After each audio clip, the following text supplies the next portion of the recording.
Like I'm honored to go in, but I'm also really humbled. Like, holy mackerel, what a class! Like, I've known people like Dorinda Greenway for years, but through theater, I didn't know the horse background. Thrilled a guy like Jeff Hackett, who I first wrote about at the Free Press back when he was playing high school hockey for Lucas, and then to see go on to such a great career in the NHL and that sort of thing. The London Knights, who, like you, I covered for 19 seasons, covered their first Memorial Cup, so it's always a thrill to see when they do well. And Dave Patchell Evans and McNeil, the football player, it's you really forget sometimes in this city the class of athletes. I can't consider myself an athlete, but the athletes that we have, that this city has produced. Still, your role in umpiring, in sports writing, when you think of yourself, do you think sports writer or umpire first? I have to say baseball, and I'll tell you why.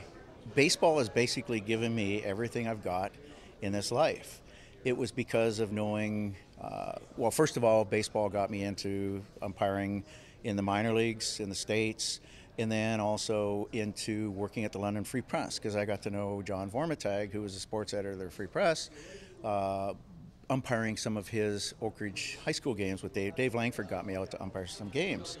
And that was back in the 75 season when my work visa was delayed going back to the States. So I was here for a month, and then the work visa finally came through. So I was doing some Oak Ridge games. Craig Simpson played on that team, believe it or not. So that's how I got to know John Vormitag. And then, of course, I get the call one night when I was working out at Fanshawe College when I wasn't going back to the States.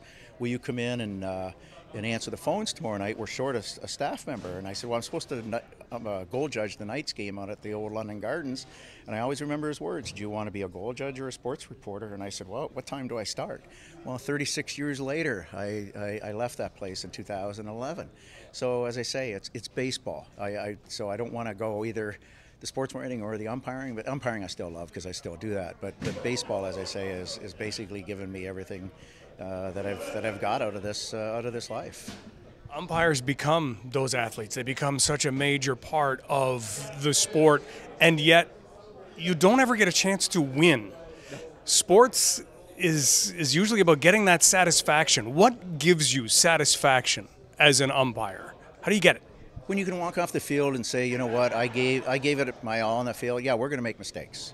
But when you can walk off the field and say, I busted my butt, I was fair to both teams, and you get into that dressing room and the camaraderie with the other umpires, and you shake hands, then you crack open a cold beer.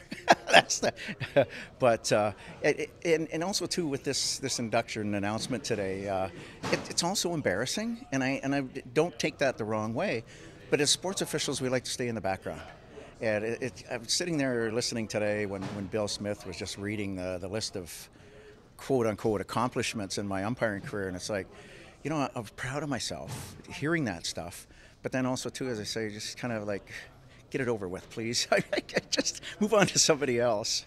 Well, you deserve to be recognized. Thank you for all you've done with young umpires in the community, and job well done. When you looked for OHL or CASCAR or news in the community, you went to the London Free Press, you went to Jim Cressman. So thank you for that. I appreciate that very much. Coming from you, Michael, I appreciate it. Thank you.